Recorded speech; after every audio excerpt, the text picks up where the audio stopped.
franchising is unique because if someone doesn't do well, it's our fault. And if they do well, it's like on them. Like, it's like, why am I paying you royalty? What did you do when it goes well?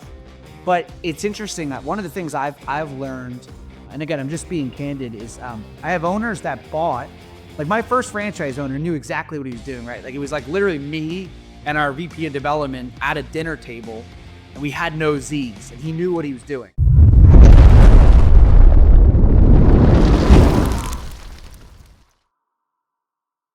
What's up to the point, listeners? It's your boy Chris, and I got my co-host, Mr. Chatty P, in the place to be. Looking at me on TTP.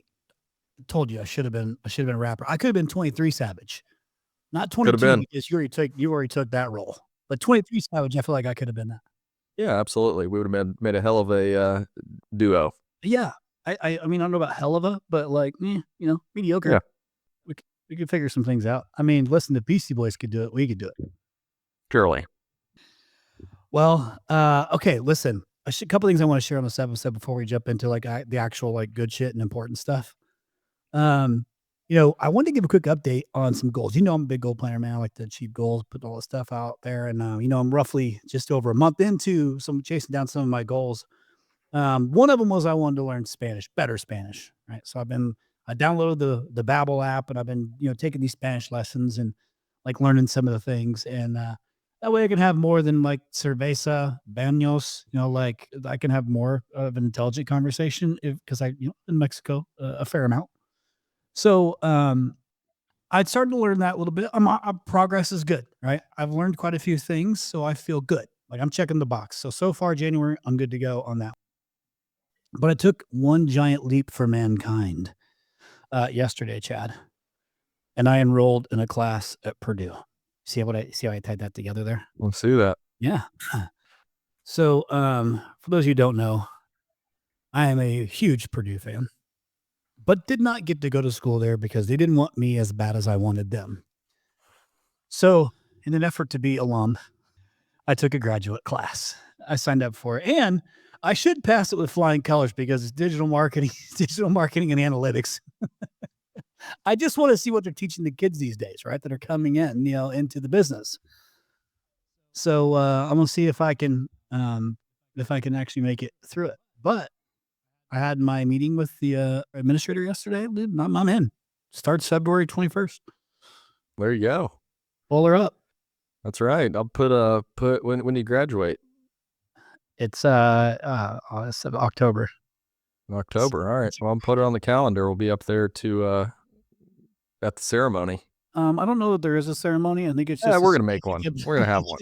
We're gonna have one on here, okay? If I can graduate. If I don't graduate, then that means that I quit and I didn't accomplish it, and I should probably go back to figuring out what I'm gonna do for the rest of my life.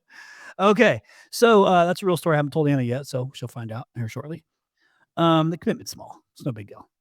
Another quick thing, man. I'm excited because you and I are going to be at a conference together here in a few months, the Transform Conference down in Texas, as well as a couple of our buddies. Tommy will be down there speaking at the same event. Mr. Chris Hoff will be down there speaking at the event, dude. But this will be the first time we're going and speaking at a roofing-focused conference together.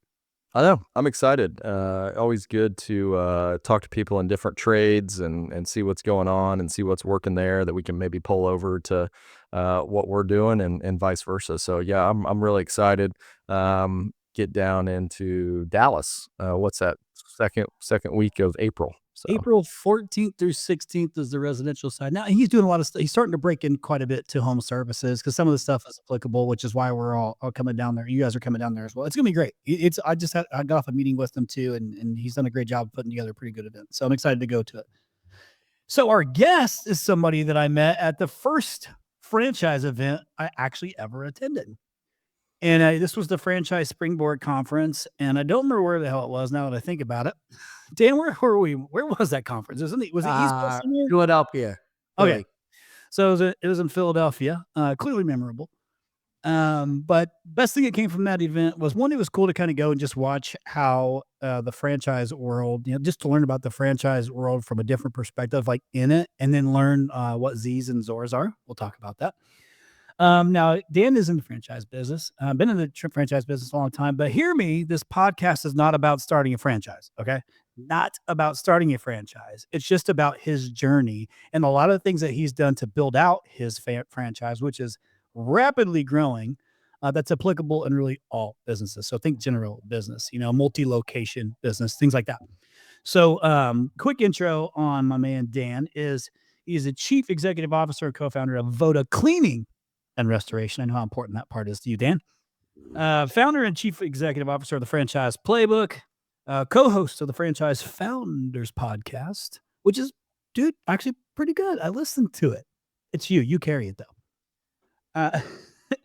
And then you've been playing in the franchise world for quite a long time, and it's been, I got to spend some good time with him at the Franchise Springboard Conference, and just one, we just hit it off, we connected, and I liked what he's doing and what he's building. He's a mover and shaker, and he's just a guy that gets shit done, and he's growing and he's ambitious, and I liked him, and so we created a good relationship, and now we have the now we're honored to be able to be partnering with Voda as a digital marketing partner at Rhino, which is awesome to help his Z's out.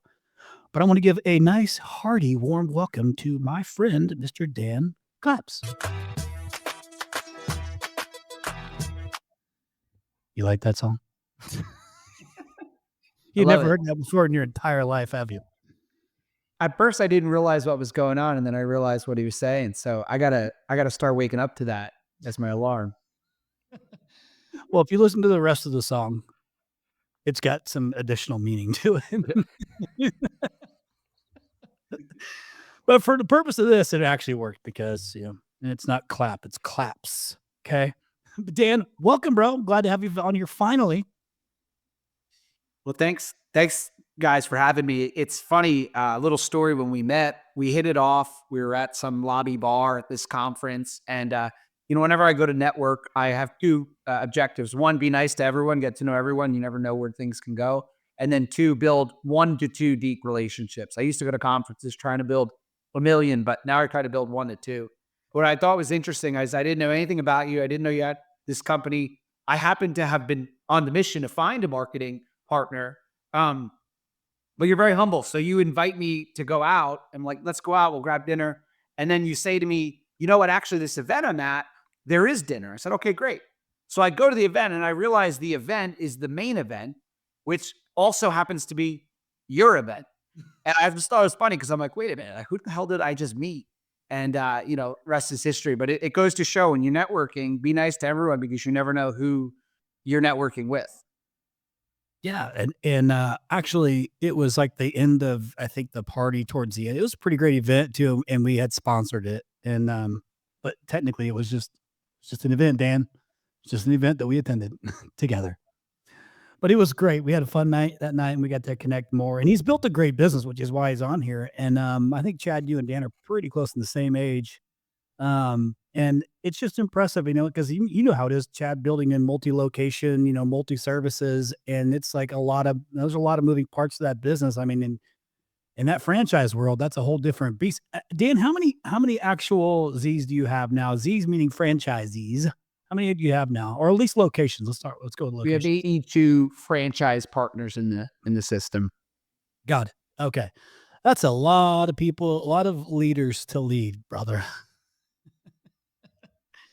Now, one thing about you that I learned from listening to the episode that you did with Tommy, I think it was like middle of last year or something like that, maybe, was you kind of like me, you kind of knew coming into this world, like you were an entrepreneur, from like the lemonade stands to all that stuff. But one interesting story I heard about you and your entrepreneurship that I thought was great was the little trial run you did with your dad's bourbon collection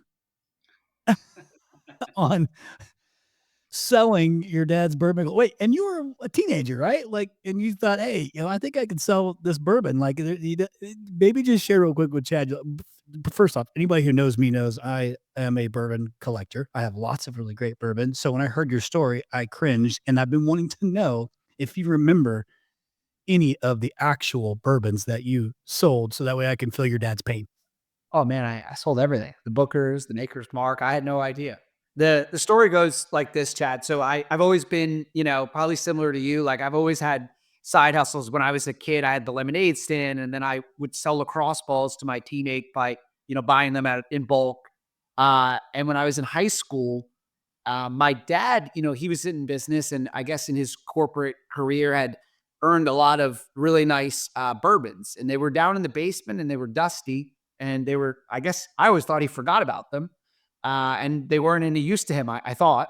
And so I started, not super proud saying it now, but I started selling them out of my mailbox. So people would come and they would buy the bourbon, and then I'd make money. I learned supply and demand because the prices changed depending on when you were asking for them, who you were asking for it with. And then when one Christmas Eve he went down and all the bourbons were gone, and I had to pay back all my profits because I had 100% profit margin on this business. If you can imagine, no marketing, no supply costs, no cost of goods. So it was it hurt when I had to pay that back. There's a couple things that stand out to me real quick. The glaringly obvious one to me is you're how old at this age, Dan? Oh man, I must have been like, I don't know, 14, 15. That's the glaringly obvious one to me is who's buying from you at 14, 15 years old? And how do you notice? I mean, I guess knowing who to sell to is one thing. I guess you must have just been like out prospecting. Yeah, I mean, you're in high school. This is my worst story though. Be honest, like this is my worst business venture. I've definitely cleaned up my act, stealing things and selling them, but this was definitely a lesson for me. Hey, this is part of the journey, man. You learned a valuable lesson, right? Yeah, I'm just imagining your parents going over to like some friend's house. Hey, yeah, where'd you get this nice bottle of bourbon? I've got one down in the basement. I actually bought it off your son. It's awesome. He's running quite the gamut over there. Like how that didn't come up before he went down there to look and there wasn't anything left. I'm not really sure, but that's awesome. Got this nice bottle of Pappy I picked up for $20. Yeah, We didn't grabbed have it out that. of your We didn't have mailbox, that. actually. It was, middle class, upper middle class, I guess. I'm not sure, but we didn't. It stopped at like Maker's Mark. Oh, okay, good. That actually does make me feel better because otherwise I was just sitting there thinking like, damn, I wish I would have known you. I wish I'd have had a 14-year-old selling me Well, some. that was, by the way, that was the worst part about it. We had we were a kid. I had no idea what they were worth. So yeah, not super proud of that, but I will tell you, thanks, Dad, because it was definitely a shaping moment in my business career. Shout out to your pops for that. Okay, hey, listen. I want to get into this story. All right, we kind of got the ball rolling, but I almost forgot, and then I didn't want to let you down, Chad. I almost forgot that I have a couple dad jokes. Oh boy. Okay, Dan, you ready for this? I got a few dad jokes. All right, you don't have to laugh. Don't feel obligated. But I have 3. I'm going to share. I'm going to work through them quick so that way we can get to it. Okay, Chad, you ready? This is very applicable to you specifically. All right. Why shouldn't you tell secrets in a cornfield? I don't know. Too many ears. Mm. Okay, next. That's a good Indiana joke, right? That is. That's good. I'll probably never use that again. Thank you. Thank you. Little people like that one when he understands it. Why couldn't the bad sailor learn the alphabet? Because he always got lost at sea. Come on, that's pretty good. Unless I bombed on the delivery. I switched up the delivery a little bit. No? Okay, fuck me. Yeah, Let me try this last one. All right. All right, this week while we're recording this is Waste Management Open Week. Dan, you know what that is? Okay. It's a big golf tournament or a big golf tournament out here in Phoenix, Arizona called the Waste Management Open. It's huge. It's kind of like Carb Day at the Indianapolis 500. I'm assuming it's like the Kentucky Derby. I'm not sure. I mean, probably a little bit less fancy. But Chad, it's like pretty much, that you're coming out to it here in the next couple of years. You have to because it's like a Carb Day. Don't diminish Carb Day like that. I mean, that's a damn near holiday here. That's fair. Yeah. I apologize to all my Indiana folks listening. I'm sorry. But in honor of the Waste Management Open, that on the week we're recording this is coming up this week. Actually, it's already happening.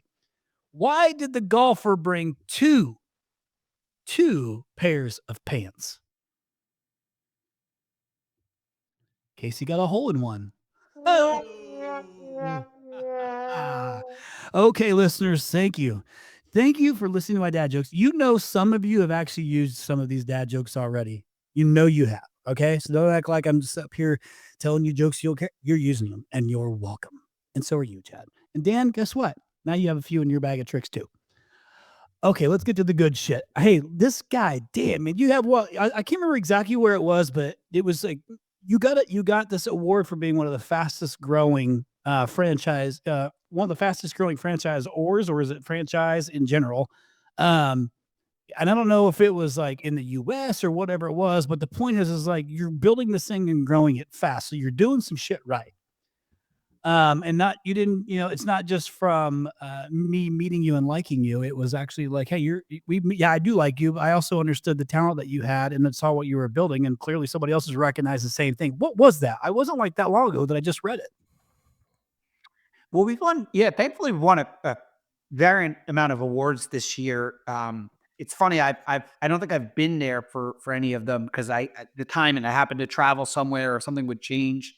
We've won some awards for our growth. My favorite award is we won an award, Franchisor of the Year, at one event, which was based on not just growth, but like an overall culture and other statistics. So it's been a great year. We started franchising in April of 2023. So between then and now, we've grown to 82 owners and growing continually. What I will point out, and I think it's important, and we'll get into in the episode, is we're growing the exact rate we had set out to, not any slower, not any faster. I really do believe in the idea of reverse engineering your goal from 20 years, 10 years out, and then working back into the daily goal. And we've eerily hit our goals on the nose from day one, which has been pretty cool. Yeah, and I'll be interested to hear like how you're accomplishing that, or like what you're putting in place to do that. Because I see, I thought I traveled a bunch. You quadrupled the volume that I travel, and I'm so grateful for that. Actually makes me feel good about myself when I just watch where you're going all the time, because it's never ending for you. But let's do this. Let's take just a quick step back, because we have an idea of where you're at right now. But you also kind of came from this franchise lead gen guy, days that you spent, and being able to connect franchisors to potential franchisees, right? And then also kind of into the actual lead generation business of bringing in lead volume, kind of the world that I've been in. How the hell did you end up in the actual, how did you end up, being a franchisor, and what made you pick cleaning and restoration, or did it pick you? Sure. Well, first thing I'll say is, as an entrepreneur, I'm really big on you find a problem and you create a solution, and then you find the person that can solve that solution and bring them into the team, right? And so, Richard Branson, he's the billionaire that billionaires want to be because he's not just rich, he's also got lots of time. So one of my favorite sayings that he says is, go find the number 2 person at the number 1 company and ask them to come work with you as your partner. And so that's always been my kind of, I've always had someone in my business that is better than me. And so backstory, in college, I graduated from the bourbon business to a more legitimate business, which was in the staffing and recruiting. I was at college. I remember people saying, you got to go to college to get a good job. I never heard you got to go to college to get to own a great business. And so my focus in college was always on my side business or side hustle, which then eventually grew into a business. In my early 20s, I didn't want to do that business anymore, and I wanted to sell it. I learned that I didn't have an asset at all. I always tell people I can teach you how to run a business because I could teach you how to not run a business. If someone wrote a book like, How to Not Run a Business 101, they could make my college business I could be the star of the book. Because I had no systems, I had no people, I had nothing. It was just me working 7 days a week. And so in my early 20s, I started looking at, franchises. My dad said, what about franchises? It kind of stood out to me because they're all about systems and processes. And so in 2014, ended up joining a franchise system. I looked at home services, but at that time I couldn't afford a home service business. So I got into a a business brokerage. So you help people buy and sell businesses. And that was in 2014. I did that for about 2 years. And in 2016, I looked in the mirror and I realized that I again was building like a self-employed business, not a business. I was the business. And I distinctly remember being at a vacation. I was supposed to have one day off. Like it was like a weekend trip, and everyone took the Monday off. This is probably my first day off in like a year. And everyone's out on the beach, playing beach volleyball, having a good time. And I'm in the room looking out the window on the phone. And you might be like, well, you're working from the beach. No, this was supposed to be my only day off that, whatever amount of time. And I realized that I was a slave to my business. Like if I didn't answer the phone, then I didn't make money. And so I ended up leaving that and realized that in everything I had done, it was all about lead generation. I was good at getting people to want to use my services. And so 2016 started a lead generation company in the franchise space and then grew that for almost 7 years till 2022 until it was acquired by private equity. And now here you are. Yeah, that's the backstory. And then, one day I had a pretty nice life and I said, let me screw it up and start a franchise company. No, in all seriousness, knew I wanted to be a franchisor. Since I'm 22, my whole business has centered around helping people get into business for themselves. And so what I love about what I do is I don't just help them get into business, but I go through the entire, and trust me, it's emotional, the entire emotional roller coaster that 82 different franchise owners go through, the highs and the lows. And I really enjoy seeing them come through that to the other side. Did you say since 22? Because you're not 22. I thought I heard. I started at 22 years old, since I was 22 years old. Yeah. Got it. Okay. But you're mid 30s now, right? 32. Okay. That's low 30s. Whatever. Dear God, these youngsters. Chad, listen, Chad's old compared to you. I'm old compared to Chad. Oh, God. Okay. Well, listen, it takes a special kind to want to be a Zor. Especially, one who is growing at the pace you are, because you have all of these leaders or people that you need to be leaders in these individual locations, and they're trying to scale and grow, and you're the one and get them to follow the SOPs and like all this stuff.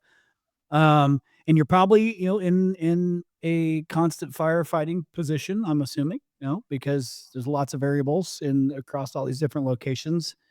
But what made you end up choosing the cleaning and restoration business? By the way, this because Rhino has worked in the restoration business with other, franchisors, and, it's actually a great business. So like, there's a lot of upside on that side, but the unique thing about yours is the cleaning and restoration has set you apart from a lot of the other, competition. But why? Like, why did you pick cleaning and restoration? Yeah. Well, it's interesting. When someone starts a franchise business, they typically have succeeded in roofing or plumbing or whatever business they were in, gym, and then they want to franchise it, which is great. But they go into a completely new business, right? Being a franchisor supporting franchise owners is totally different than the actual business. And so it's given me a unique lens being a franchise executive entrepreneur in restoration, not a restoration owner that went into franchising. We have great people on the team that have that restoration experience. But when I was looking at what to do next, between myself and our co-founder and my team, we really we took a piece of paper, we called it our playbook, and we said, what do we want out of a business? And we wanted these things. We wanted a need, not a want business, something that wasn't affected by, a change in the economy or, at that time we were thinking about the pandemic. We wanted a business that a third party paid. So in our case, insurance pays the bills. I always think of the movie War Dogs. The government's paying the bills. Like in this case, the insurance pays the bills. We wanted an industry that was non-skilled labor, like something where you could train people with a good attitude. And then finally, we wanted an industry where the unit economics, no matter what, made sense. Like if I go to RIA, there's plenty of people doing phenomenal in that industry. Same like roofing, HVAC, right? So for us, restoration really screamed out. But the negative is, unless I, stick a hose through Chad's window there while he's sleeping and flood his office, I can't make him, dry a dry office, right? It's a need, not a want. And so the fact that we do the floor cleaning, which, floors, tile grout, upholstery, et cetera, gets us in the door with property managers, in the door with plumbers, gets I want to say recurring, but a predictable revenue stream. And that's really what is separating us from a franchise perspective. Got it. Hey, Chad, did you hear him say drying? You know what that made me think of immediately? No. Your buddy that has that business of he puts those dryers in for after the floods or flooding and things like that happen, and how successful business has been. Yeah, they crush it. He says, I'd make a whole ton more money if I didn't have to rebuild it. Because that's where the tough part comes in. If I could just dry stuff out and, pick up my fans when it's dry, I'd be crushing it. But then they want me to rebuild it. And that's where you got subs and construction timelines and getting paid by insurance and all that fun stuff. Yeah, I can't remember if that was your buddy or what, but I remember you telling me that story. Mm-hmm. It's an optics thing too. You're excited when your house gets dry during the emergency, but how construction is, the rebuild is always, people are not as happy with that experience. Yeah. I got a question. So on the when you started it, like you said, most people, they have a business, they know how to operate it, all of that stuff. What was kind of the foundation for being able to scale kind of the SOPs and different things like that? And, did you build like one particular location and this can be kind of the model, and then that gives, the franchisees like a basis for what they're getting into? How did all that kind of initial kind of build out look? Yeah. Well, when we knew we wanted to be in restoration, between myself and our COO, who was running a home service brand in a different space, in the kitchen remodeling space, for over 10 years, he was president of that franchise chain. When we knew we wanted to get into restoration, we found an incredible founder who's a partner in the business now. His name is Dragan. And it's, yes, Dragan, like a dragon. He's Serbian, and it's pronounced differently, but he goes by Dragan. He built this incredible business in Northern Virginia, started it in 2009.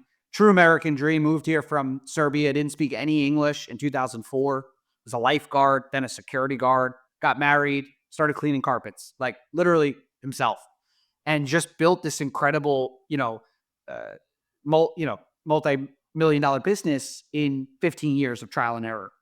And so when we partnered with the business, made the acquisition, we had someone that had done the work. Like, because listen, I'll be the first to tell you, my franchise owners and your listeners, I haven't extracted water, and I understand that, being a little bit different, I have a different lens. We have Dragan and some of our other members of the team that have been there and done that and grown from, 100,000 the first year to whatever, we're doing now. And so there was that foundational business, and then we took that and started franchising it. That's awesome. One other question I had, so, and I think Chris touched on this a little bit, is, with 82,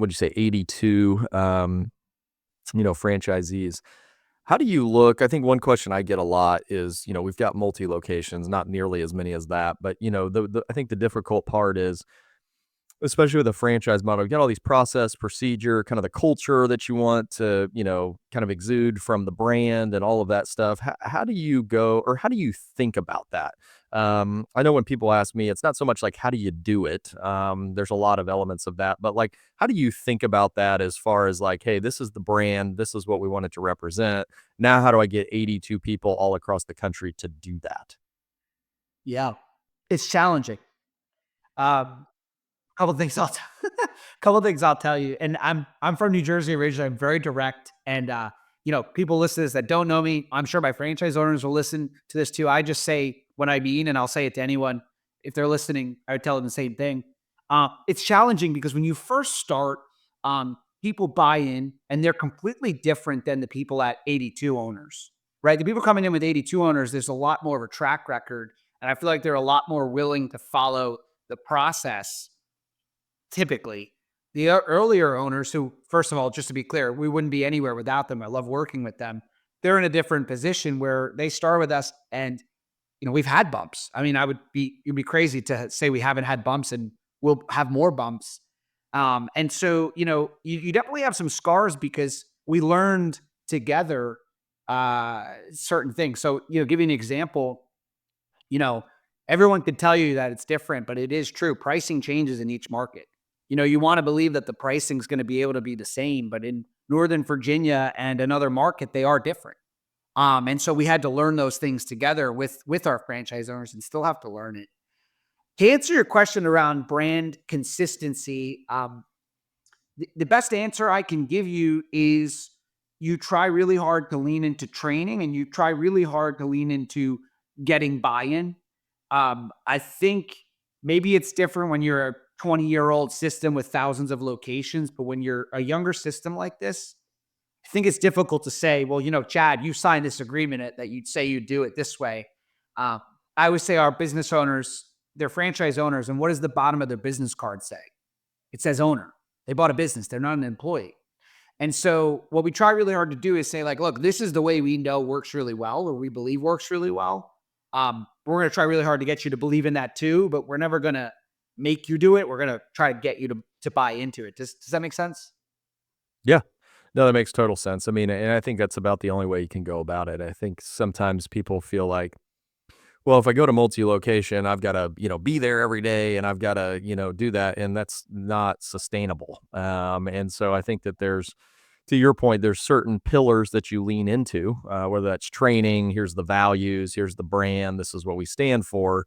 And you're hoping to find the right people who believe in that as well and can carry out that mission. It may look slightly different, but I think that as you scale, you've got to be okay with it not being so just uniform and rigid and everything like that, or else you're going to stunt your growth. Yeah, just one more thing to add to that is you're exactly right. You have to give up a little bit of control, and then you put systems and controls in place. So give you an example. Up until recently, we use a program called Consumer Fusion for review management, and I love them. And I get all the reviews to my inbox and they go into a folder. And then recently I actually changed it where I only see the 3 and below star reviews because it's exciting to see 5 stars, but like, that's great. That should be the norm. And so now I'm always looking for, did we get a 3-star, which doesn't really happen often, but if we did, that's the stuff I'm really trying to focus in on. But it's trial and error. You have a franchise owner that, stops taking their shoes off when they go into a home or, things like that. And you just have to constantly train and iterate on why it's important in the small details. Yeah, I have a thought around this because it is unique because they're all owners, right? But you have to be all marching, in the same direction. At least, unlike Chad, you should be able to hear the beat and march to the same beat. Chad's a little off, but it's because well, I mean, I have no rhythm. As much as he loves, Justin Timberlake, he's got no rhythm. But he marched to the beat of his own drum. Seems to be working out okay. But you still have to get everybody rowing in the same direction as you. And these are owners, which you are, you call that, and they're owners. Like they're owners who bought into a system and process that you have created, that you've proven that works, and you're trying to guide them down the direction, to scale the business based off the playbook that you've got in place. That constantly is probably improving as you've learned, I'm guessing. But you have to have some sort of regular cadence with these owners, these leaders, to get them to be better leaders, because some of them probably aren't leaders at all. Like there's a difference there. And as there's businesses are scaling, you need them to be also good leaders. So are you doing some sort of regular ongoing, like leadership training with these owners? Yeah, it's a great question. So what we do a little bit unique from other franchisors, and I'm a little curious why more don't do this because it's not super difficult to execute, but I guess it's because we've started this way foundationally, and so people have just all this has been the norm, if you will.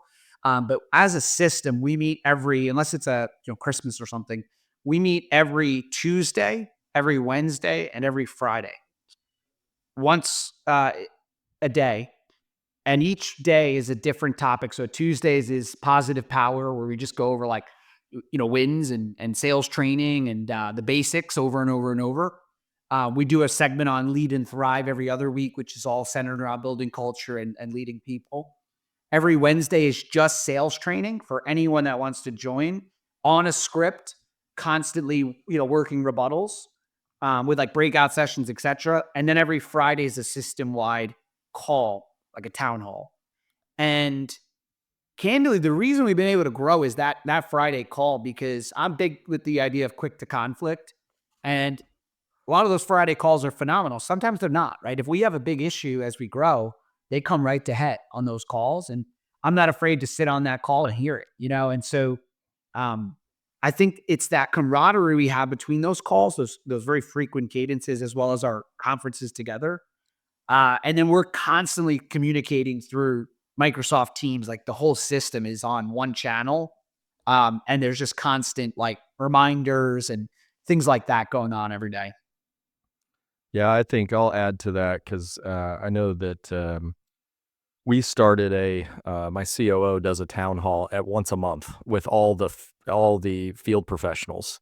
And it has led to a lot of really positive things. I think as you get spread out and you get bigger, there's a lot of, kind of, we call it dumpster chatter, because that's usually where it happens at our place, is out by the dumpster after the meeting. That guy's full of crap. He doesn't know what he's talking about.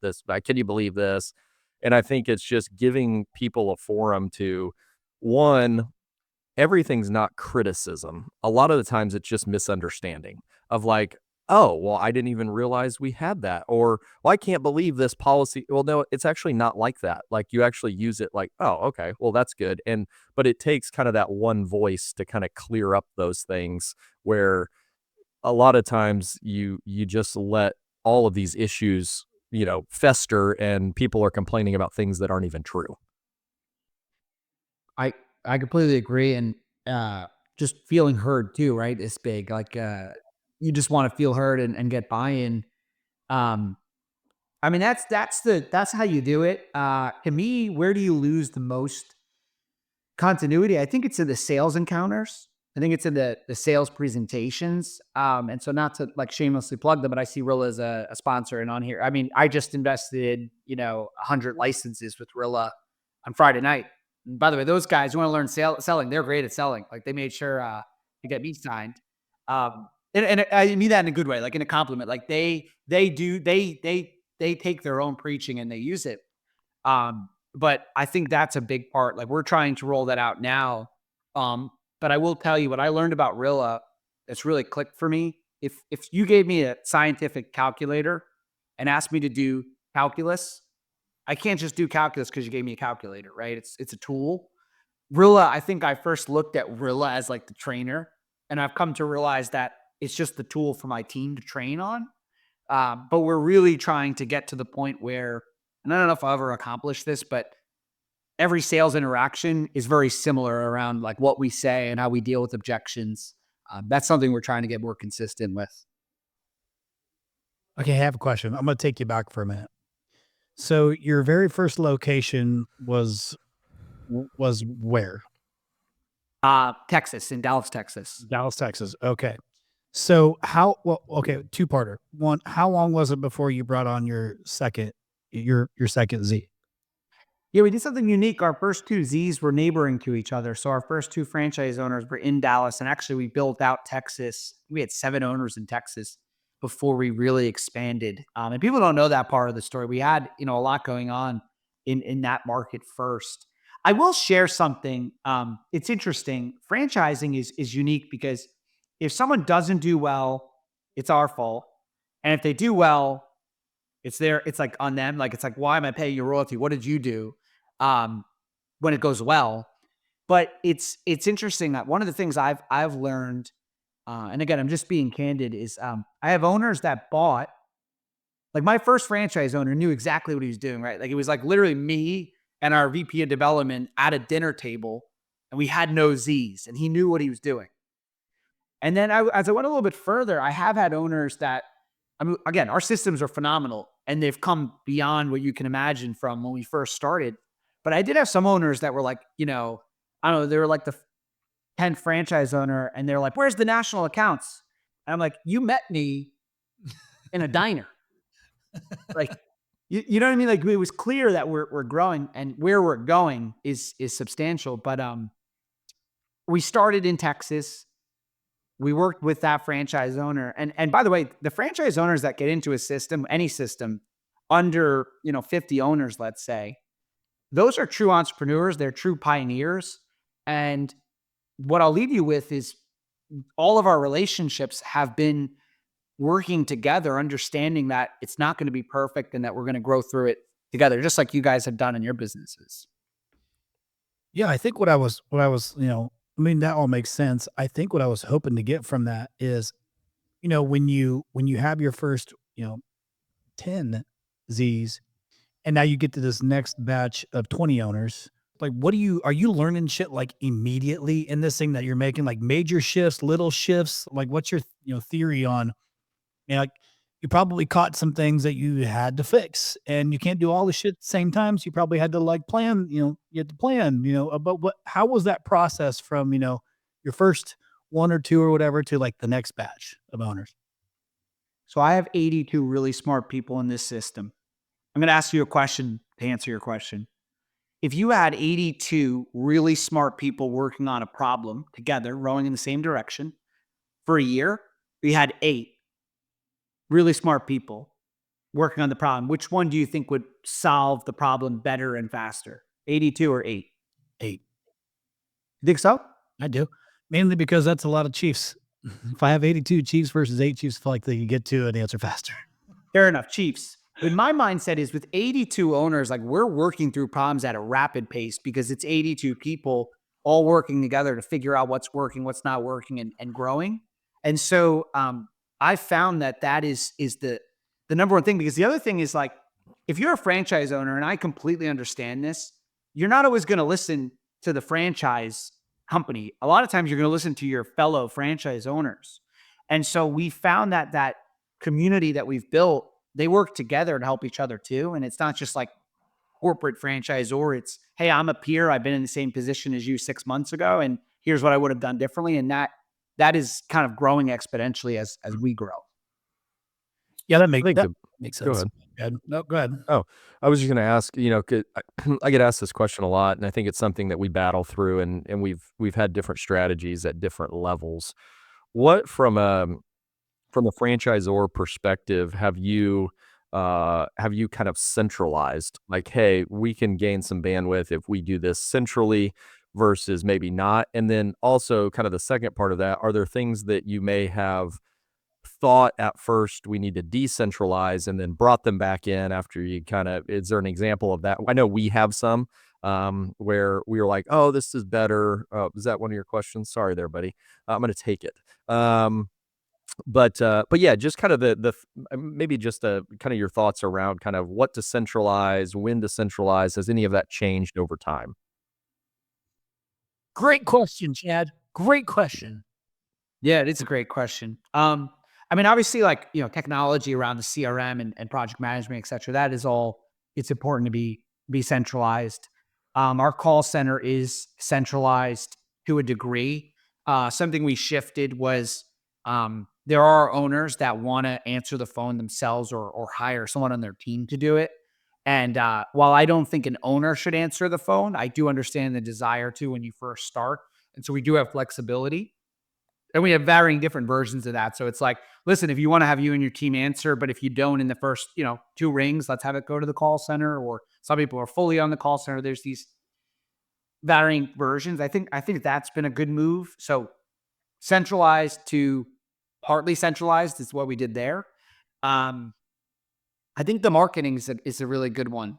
I was just on a phone call with Chris earlier today, and as we build our partnership, we started out with a centralized, this is the marketing partner that you use, this is our vendor.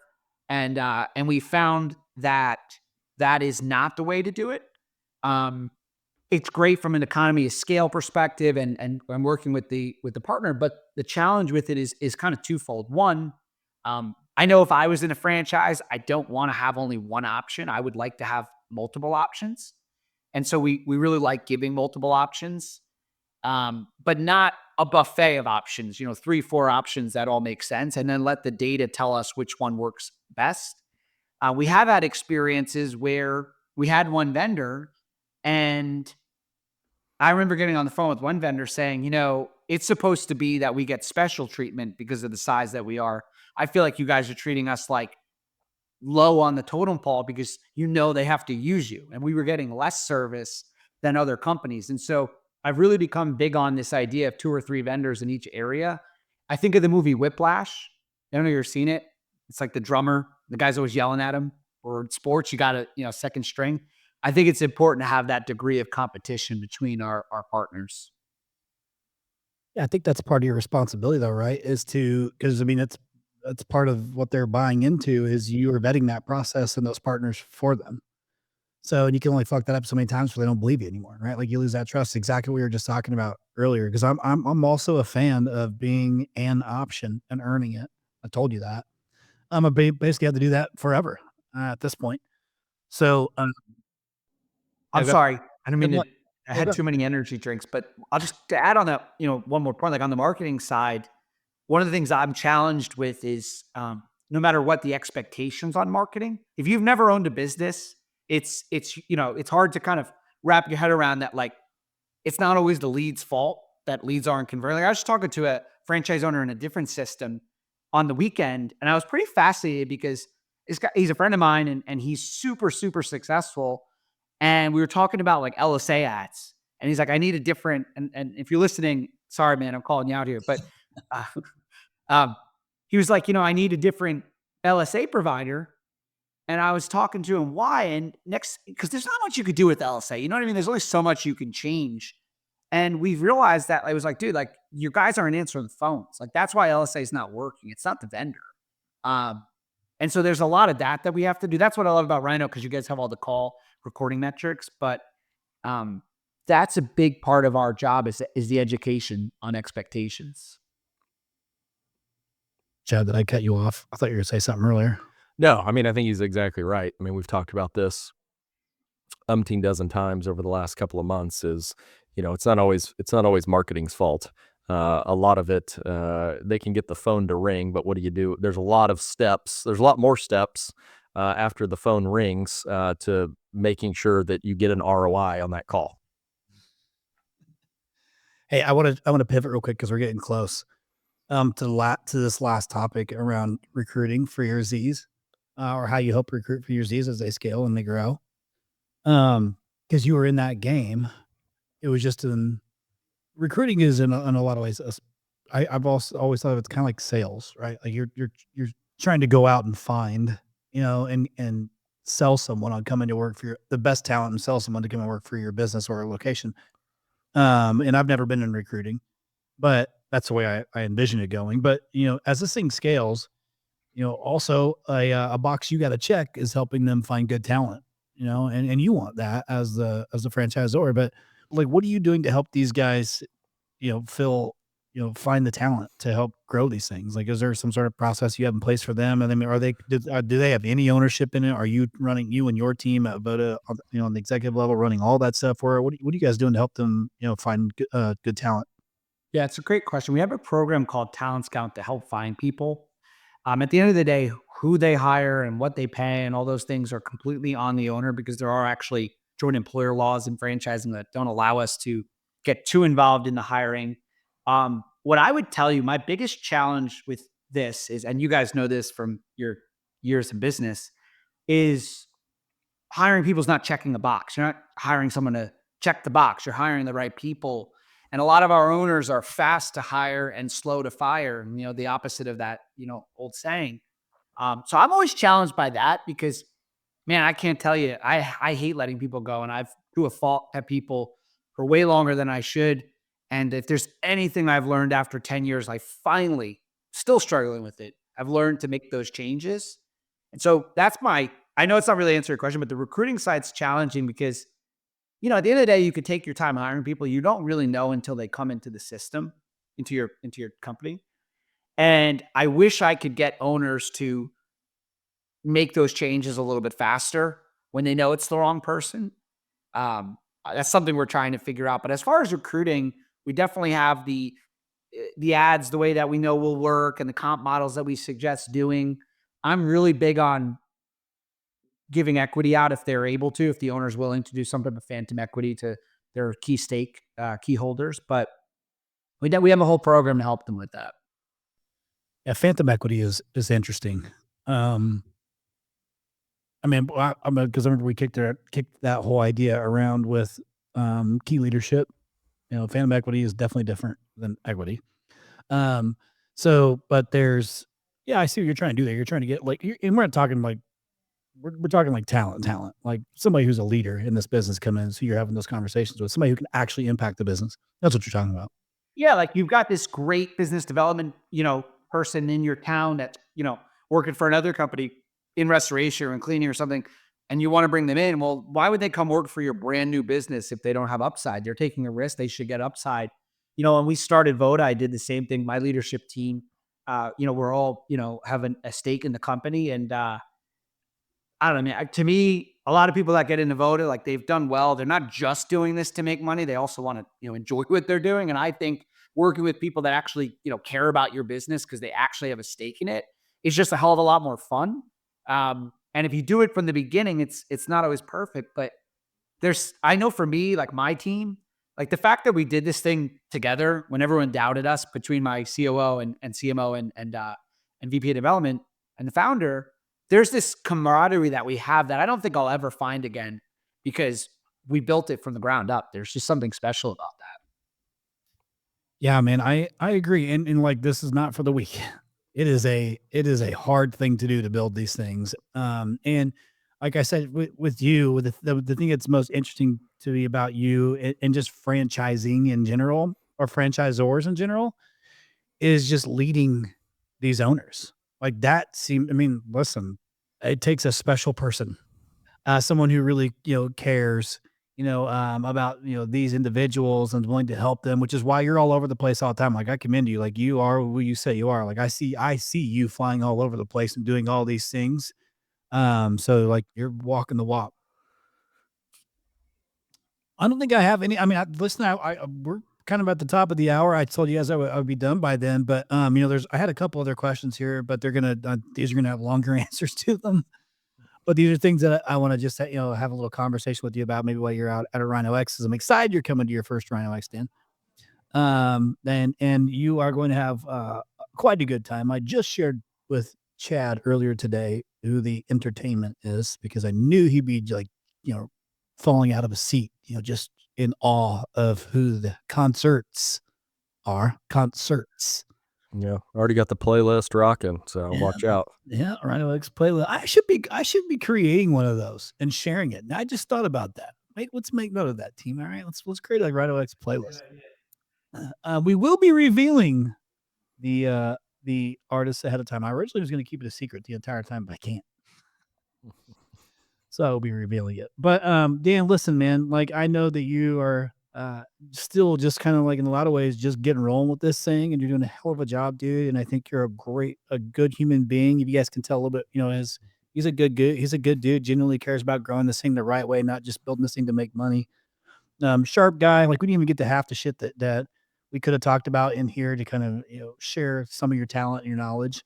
But I'm glad to get you on here finally and brag on you a little bit, and I'm glad to get you to Rhino X, and you're going to get to meet a lot of really sharp people there. And I know you're constantly a student. That's half the game that we're all in is constantly learning.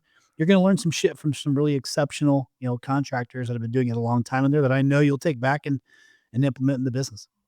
Appreciate you guys having me on. If that's your way of saying I was long-winded, I know I'm guilty of that, especially with a little caffeine in me. It's actually Chad. He's the problem. He's just a talker. He's just been known as the talker his entire life. Yeah, no, but Dan, I really appreciate you coming on. I've always been interested in kind of the franchise space and how we can take, especially as it relates to process and procedure, how we can take that and even though we may not be a franchise, it's still business. Maybe business that, leans heavier on kind of the process and procedure, which will benefit any type of business. So appreciate you sharing kind of your journey and, what you've been doing and all of those things. Absolutely, guys. It's a pleasure to join you today. All right, listeners. Well, hit him up on social media. You can find him just about anywhere. You do a fantastic job with your social team, like a ton of video clips and stuff like that. So kudos to you. I watch them mainly because they pop up in my feed all the time because you do a lot of them. So it works between you and Tommy. The algorithm figured out. Between you and Tommy, I see a lot of you sons of bitches. That's a term of endearment I use, listeners. I think you know that about me. All right, guys. Well, I appreciate you guys hopping on here, giving me your time, listeners. You don't got to do everything, but you got to do something. No 0 days.